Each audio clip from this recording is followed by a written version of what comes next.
Vou comezar lendo un dos poemas que quixo ser canción e converteu-no en tal Néstor Blanco coa súa música, un poema de Lingua Guapa, Cantos que contan. Este libro é un intento de mostrar que en galego se poden cantar todas as músicas do mundo e, ademais, tamén se poden... Agora... Nada, perdón, volvo a empezar. Vale. Adiante. Veña. Cambiei o idea, Vale, pois iso. Ola, son Fina Casal de Rei.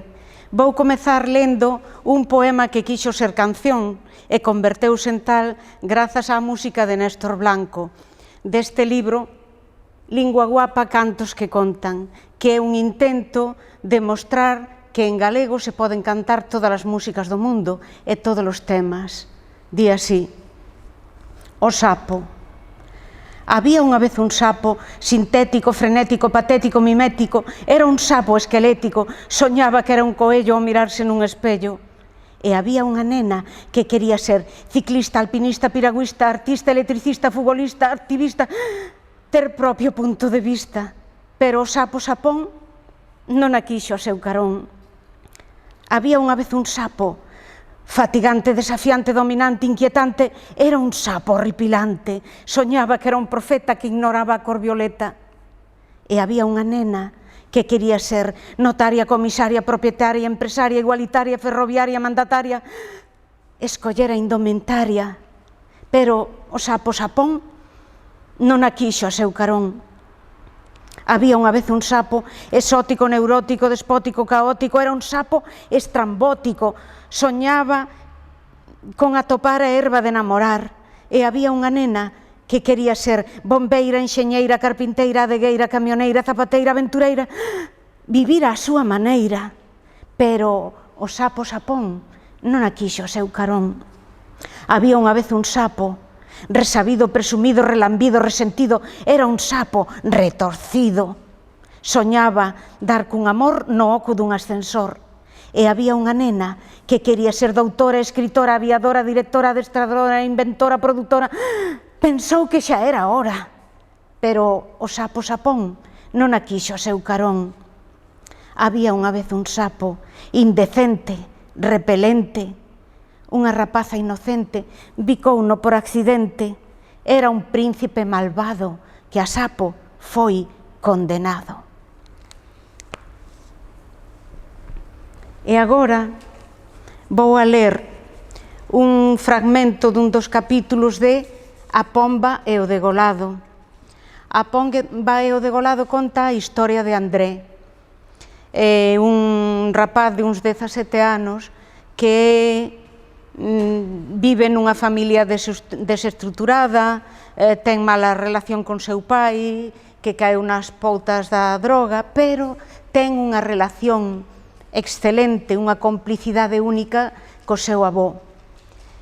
E, ademais, xuntos, pois, teñen unha afición común, que é rescatar os paxaros que atopan pois ou polo monte feridos ou tristes nalgunha tenda de animais que os mercan nese caso, e lévanos para unhas gaiolas inmensas que teñen na súa propia eira. Entón, cando chega a primavera, ábrenlles, pero resulta que o avó enferma. E cando enferma o avó moi grave, chega a casa o rapaz do instituto, escoita unha conversa na cociña. Unha das voces é descoñecida, as outras son súa nai e a súa avoa, e falan de flores, falan de autobuses que saian dun punto e doutro, falan de que a avoa exixe que a música sea do mellor. Entón, el cree que lle están facendo ao seu avó como unha festa celebrando que se puxo por fin ben. Pero resulta que escoita un pouco máis e ve que o que están falando é de coroas e de programar o funeral, cando o avó aínda está vivo. Entón, ela chégase ao cuarto e isto é o que lle di xa dende a porta: Avó, dormes? Arrimeime máis, sentei na cama e collínlle unha man entre as miñas mans. Nese instante moveu unha pálpebra Escoitasme. Fixe un aceno de rir. Non te escoitas, son ritos musculares, asegurou miña nai dende a porta. A mirada que lle botei levaba a forza dun tornado e saiu despedida. Acaso estaban perdendo o xuízo? O avó oía, os latexos dos seus dedos eran diferentes cando lle falaba, e faleille moito. Non te preocupes, campión, ti tranquilo que te has poñer ben, xa verás. Sabes, os paxaros están ben, coídochos, pero preguntan moito por ti. Tiñas razón, o texedor xa non está rosa, puxose gris, este ano dame que vai criar. Tan pronto veñas, hai que ir preparando os niños. Acórdeste do xílgaro. A respiración do avó fíxose máis rápida e fatigada. Ti tranquilo, amodiño, así. Non sabes que era tan torpe que non daba aprendido a moverse dunha gaiola a outra? Pois agora anda por todas e acerta a primeira. Eu faláballe con voz leda para que non notase o roncón da miña alma. Onte rescatei un papo roibo, mentinlle. Ese sí que foi expelido. A media hora xa percorrera todo dun lado a outro. Tes razón, avó. Fanche como a xente. Uns confórmanse con calquera cousa e outros buscan a vida. Son valentes como a ti, campión. Sentía-o cada vez máis lonxe. O avó íase. E eu non era capaz de parar. Parecíame que se paraba eu, paraba el. Non che contei. Lembras aquel corvo que nos trouxera Mario? Non estaba contento e fixen o que farías ti. Deixei a porta aberta e o condenado fuxiu. Iso fora certo. Eu como a ti. Á forza non o reteño. Si, ben sei, ti tranquilo que xa te entendo. Si, era aquel que lle picaba nas uñas á Luísa cando as traía pintadas de encarnado. Vino tan nervioso que o soltei. Non sei se quererá volver. Estes días hai corvos nos piñeiros, todos pousan nas ramas máis altas, pero hai un moito máis confiado que pousa moi abaixo. Estou certo de que me recoñece. É el. Cando saio a eira, todos foxen. E ese move a cabeza, abre as ás e queda un pouco máis, non se asusta. A respiración do avó volvíase máis lenta, sen compás. A vida batía dentro do seu corpo como a un paxaro nunha hermética gaiola de cristal. Nun momento, semellaba que esquecía respirar. E noutro, quería coller todo o oxíxeno do cuarto. Logo, volvía a facer pausas que me atragoaban, mesmo aumentaba a finxida euforia. A miña man estaba cada vez máis quente, ou a súa cada vez máis fría. Non sei. Aínda así, non parei de lle falar. Sabes, vouche ensinar a chatear. É divertido. Sentía como me ia afrouxando a man. Pasei a outra polo pelo e notei que lle ia collendo unha extraña electricidade. Pegábase ao coiro como se levase imán. Non parecía pelo natural. Oes, coñecín unha pomba polo chat, unha rapaza que se fai chamar Pomba. A ti e ela sodes os únicos que vos conto cousas. É moi intelixente. Imagino que andará como as pombas, toda vestida de branco. Paso ben falando con ela. Ti tranquilo, campión. A que non sabes quen volve estar na miña clase? Aquela que viñera de fora, non digo a Suíza, esa por min como se volve lagarto. Digo Halima, non sabes, atopeina pola rúa e pediume que fose con ela a mercar cousas. Quería que eu comprase un paxaro. Non sabía que nós xa temos de todo. Un día presento xa. Ao mellor está por min, se o soubese seguro. Polo menos, xa sei que lle gustan os paxaros. Ponte ben rápido, O ro que sentí pásase. Non sei se non andará a facerse maricón. Vin como se enganchaba no rabo do caco e lle daba toda a mecha, quería trincalo. Eu ría, pero as palabras ardíanme na gorxa. Oes, dinme que son un pereiro por ter unha avó que me deixou meter internet.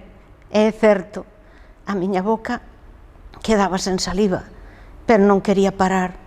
Era como se estivese colgado das mans nunha barra esvaradía e baixo os meus pés houbese un caborco. Tiña que seguir. Non cho dixen.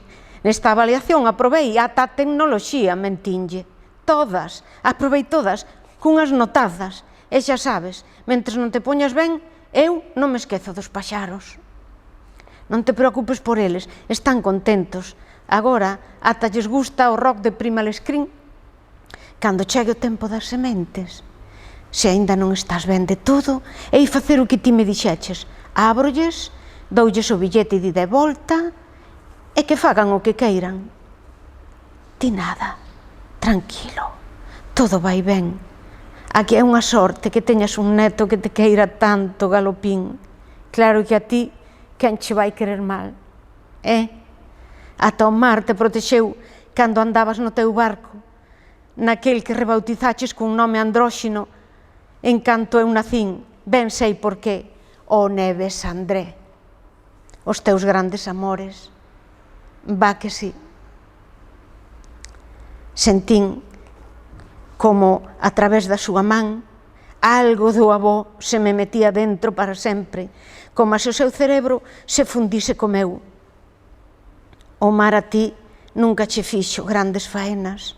O mar bica os pés das mulleres que agardan na area os barcos que chegan cargados de nostalxias. Non esquezo nada do que me dixeches. Acórdaste daquel día nubrado en que había centos de gaivotas na area, todas cara ao vento peiteando as plumas? Sinalan o norte. Explicáchesme. Lembro cada minuto que pasei contigo. Íamos os dous descalzos, camiñando pola beira na procura de algunhas pedriñas con formas raras, rechamantes, desas que cospe o mar, dicíasme. E as gaivotas ergueron o voo e pasaron a medio metro das nosas cabezas. Ti quieto, ao meu carón, non teñas medo. Acórdaste. Na area só había as nosas pegadas e aquela especie de arabescos que debuxaran as gaivotas coas patas. Aínda teño enriba da miña mesa as pedras todas que collemos a última vez. Parecíanme máis bonitas as que estaban dentro da auga e ti dicías: ves, André, as molladas son como a ti, brillan. Collías unha e deixábala secar coa man aberta. Fíxate, agora púxose como a min. Aos vellos váisenos a auga e xa non lucimos. E fun eu e boteiche auga ata te facer brillar como unha pedra no mar. Nunca tiven medo contigo. Agora tócame a min. Non teñas medo tampouco. Ti tranquilo. Respira. Amodiño, que todo vai ben. O aire do cuarto non lle abondaba. Prométoche que me vou levar mellor con papá. En realidade, xa fixemos as paces. Volvín mentirlle. Ti non te aqueloutres por nada, vale? Non sufras, A man do avó estaba conxelada e eu non podía máis. Non sei por que lle dixen aquilo, pero deille un bico e díxeno. Avó, sempre me fixeches caso nas cousas que che pedín. Por favor, descansa xa, para de respirar, vaite. A min atragoáronseme as palabras e o avó non respirou máis. Puxo a bufanda e quedouse como a un paxaro. E daquela sentínme esgotado. Desocato a choiva deixou de ser unha promesa e o ceo derramouse nos cristais.